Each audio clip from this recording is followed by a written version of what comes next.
Usually, a team that wins the NL pennant can be reasonably expected to return to the postseason the next year, assuming that they, can continue at that same pace.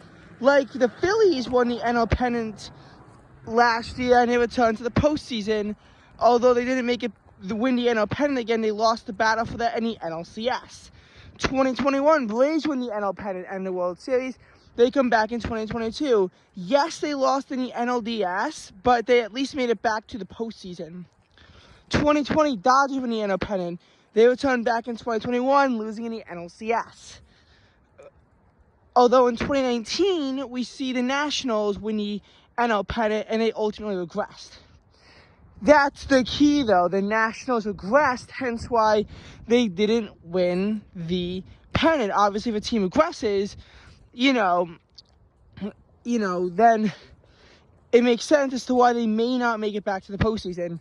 This video is talking about why the Diamondbacks could reasonably improve heading into next year and still miss out on the postseason, which is definitely possible. I've seen, in the NFL, it's happened before. Maybe not so much so in that direction, but it's definitely how it happened, in the opposite direction. In 2010, the Giants went 10-6 and missed the playoffs due to not having any tiebreakers. In 2011, they regressed on their record, go 9-7, sneak into the playoffs, and wind up winning the Super Bowl. And that's not a totally unique story either. But for the Diamondbacks, the reverse could happen. They could improve on their record and still miss out. Why? I'm about to dissect.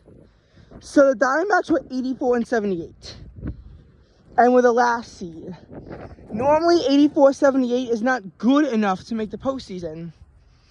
In the American League, the 88-74 Mariners wound up missing out on the postseason.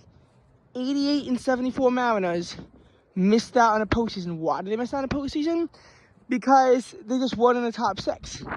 It was clearly a very under-competitive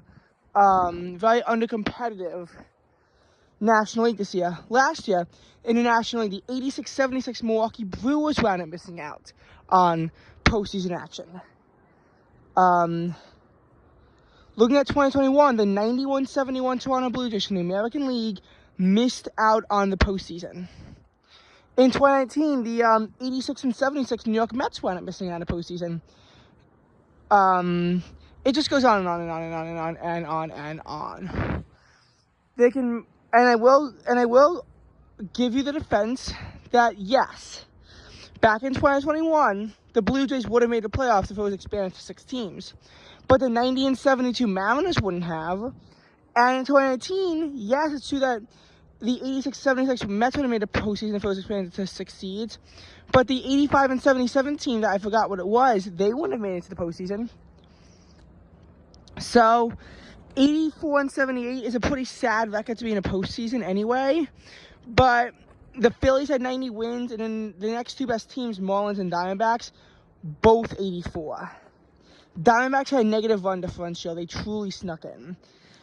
And if it wasn't the NL Central, I'd be confident the Brewers would win. But the NL Central is a very futile division in the postseason. Oftentimes putting up only one candidate in the postseason who loses immediately. The Diamondbacks being the Dodgers were truly on a collapse. Being the Phillies, again, truly a fluke. The Phillies had the edge in everything and they collapsed. But people don't think that the Diamondbacks can return the same way the Rangers could. Again, it was a fluke. 84 wins normally isn't good enough. They were only the second team to make the World Series with a negative run differential. And it truly just is that if a team doesn't improve significantly to next year, they will not make the postseason again. They just won't.